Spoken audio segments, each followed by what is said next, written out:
باب من صلى صلاة ثم دخل المسجد وهم يصلون. اس میں مسئلہ یہ ہے کہ اگر کسی شخص نے نماز پڑھ لی، ظاہر ہے کہ نماز سے مراد فرض نماز ہے، اپنی نماز پڑھ لی، اس کے بعد مسجد میں داخل ہوا اور لوگ نماز پڑھ رہے تھے جماعت کے ساتھ، تو کیا ہونا چاہیے؟ ابو حنیفہ عن الہیثم عن جابر بن الاسود او الاسود بن جابر عن ابیہ ان رجلین صلیا الظہر فی بیوتہما علی عہد النبی صلی اللہ علیہ وسلم وہما یریان ان الناس قد صلوا ثم اتیا المسجد فاذا رسول اللہ صلی اللہ علیہ وسلم فی الصلاة فقعدا ناحیة من المسجد وهما يريان أن الصلاة لا تحل لهما فلما انصرف رسول الله صلى الله عليه وسلم ورآهما أرسل إليهما فجيء بهما ونوائسهما ترتعد. یہ پڑھنے میں لفظ آ رہا ہے توقعد میں ترتعد ہے، مخافة أن يكون قد حدث في أمرهما شيء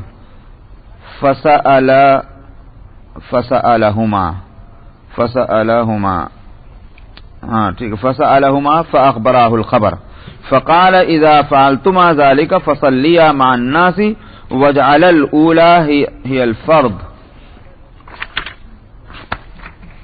وقد روى هذا الحديث جماعة عن أبي حنيفة عن الهيثم فقالوا عن الهيثم يرفعه إلى النبي صلى الله عليه وسلم.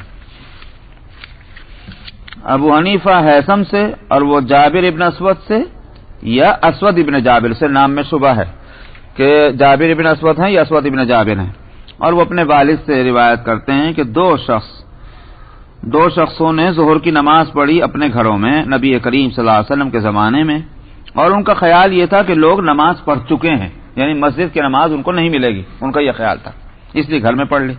اس کے بعد دونوں کے دونوں مسجد میں آئے تو رسول اللہ صلی اللہ علیہ وسلم کو دیکھا کہ آپ تو نماز میں ہیں، جماعت کی نماز مسجد میں ہو رہی ہے. یہ دونوں کے دونوں مسجد کے ایک کونے میں جا کے بیٹھ گئے، اور ان کا خیال یہ تھا کہ اب نماز میں ان کے لیے شریک ہونا جائز نہیں ہے. کیوں؟ اس واسطے کہ اپنی فرض نماز گھر میں پڑھ چکے. نبی کریم صلی اللہ علیہ وسلم نے جب نماز پوری فرما لی اور ان دونوں کو دیکھا کہ یہ الگ کو بیٹھے ہوئے ہیں مسجد کے کونے میں، تو آپ نے کسی کو بھیجا ان کو بلانے کے واسطے. ان کو لایا گیا اس طرح کہ ان کے یہ مونڈوں کے بیچ کا گوشت جو ہے اس کو کہتے ہیں نوائس ترتعید، وہ گوشت کانپ رہا تھا. مطلب یہ ہے کہ ان کو خوف اور دہشت ہوئی. تو وہ خوف اور دہشت میں آدمی میں کب کبھی آ جاتی ہے، خاص طور پر یہ حصہ. تو یہ ڈر گیا جب ان کو بلایا گیا. کیوں؟ کہ ہم سے کوئی بڑی غلطی ہوئی ہے اور اب دیکھو ہمارے لیے کیا فیصلہ ہوتا ہے. رسول اللہ صلی اللہ علیہ وسلم کیا فیصلہ فرماتے ہیں، اس ڈر میں ان کا مونڈوں کے بیچ کا گوشت کانپنے لگا. تو آپ نے ان سے پوچھا کہ تم لوگ وہاں کیوں بیٹھے ہوئے تھے؟ انہوں نے بتلا دیا، ہم نے اپنے گھر میں نماز پڑھ لی تھی، ہم سمجھے تھے کہ جماعت ہو چکی، یہاں آ کے دیکھا جماعت ہو رہی تھی تو ہم پڑھ چکے، اس لیے ہم وہاں بیٹھ گئے.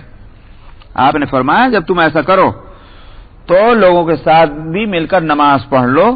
پہلی نماز جو ہوگی اس کو وہ فرض رہے گی، اور یہ جو دوسری جماعت میں شریک ہو کر نماز پڑھو گے یہ نفل بن جائے گی. یہ اس کا حاصل.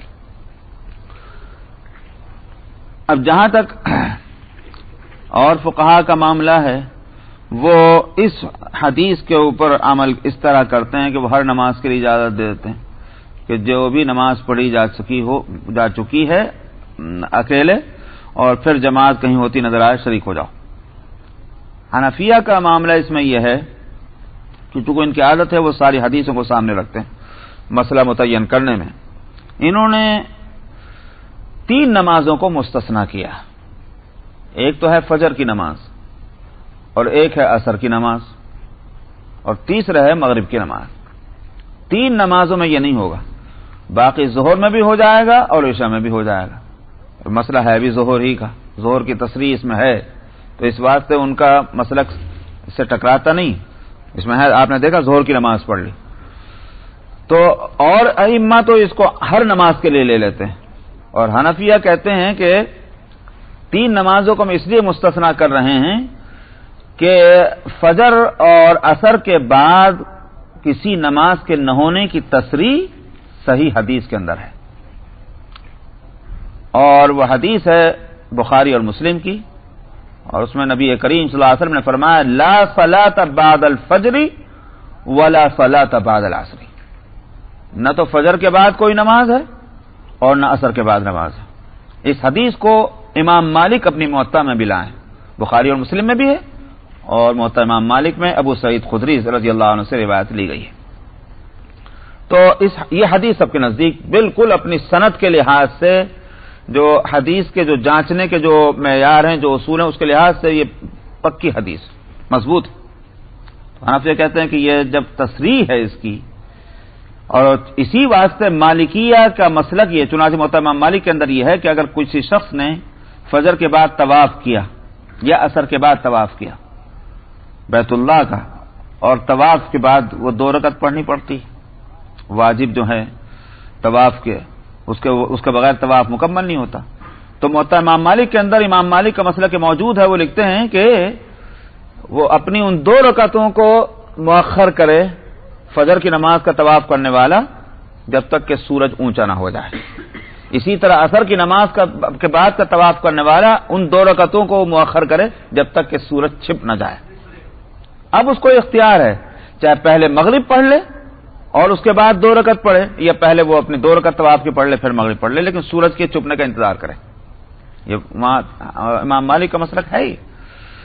تو اس لیے حنفیہ کانفلکٹ سے اپنے کو بچاتے ہیں احادیث کے سلسلے میں، تو انہوں نے یہ کہا کہ یہ 2 نمازیں تو یہ ہوئی، رہ گئی مغرب، تو مغرب کے بعد اس لیے وہ مغرب کی نماز کے لیے اس لیے منع کرتے ہیں کہ جب اس نے اپنی نماز پڑھ لی وہ تو فرض ہو گئی، اور جب جماعت میں شریک ہوگا تو اس کو نفل بنانا ہے، 3 رکعت کی نفل نہیں ہوتی، نفل ہوتی 2 ہی رکعت کی، تو 2 ہو یا 4 ہو، لیکن 3 رکعت نہیں ہو سکتی، اور مغرب کی نماز 3 رکعت کی ہے، لہذا اس کو نفل نہیں بنایا جا سکتا، تو مغرب میں بھی یہ نہیں ہوگا۔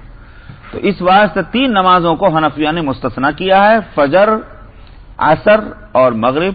تو اس میں تو اگر کسی نے اپنی نماز پڑھ لی بس پڑھ لی، جاؤ چھٹی، لیکن ظہر اور عشاء کی نماز اگر کسی نے اپنے گھر میں پڑھ لی تو پھر وہ اگر مسجد میں آیا یا کسی ایسی جگہ وہ دیکھتا ہے کہ جماعت ہو رہی، جماعت میں شریک ہو جائے۔ ایک حدیث بھی ہے، اور حدیث ہے دارقطنی میں، حالانکہ دارقطنی وہ محدث ہیں جو حنفیہ کے بہت خلاف ہیں، اور جہاں موقع ملتا ہے وہ اعتراض کر دیتے ہیں، لیکن دارقطنی حدیث لائے ہیں، اور حدیث یہ ہے کہ اذا صلیت فی بیتک ثم ادرکت الصلاۃ فصلی الا الفجر والعصر، کہ اگر تم نے اپنے گھر میں نماز پڑھ لی پھر تم نے جماعت کی نماز کو پایا تو تم نماز میں شریک ہو جاؤ سوائے فجر اور عصر کے۔ تو نبی کریم صلی اللہ علیہ وسلم کی صاف حدیث بھی آ گئی۔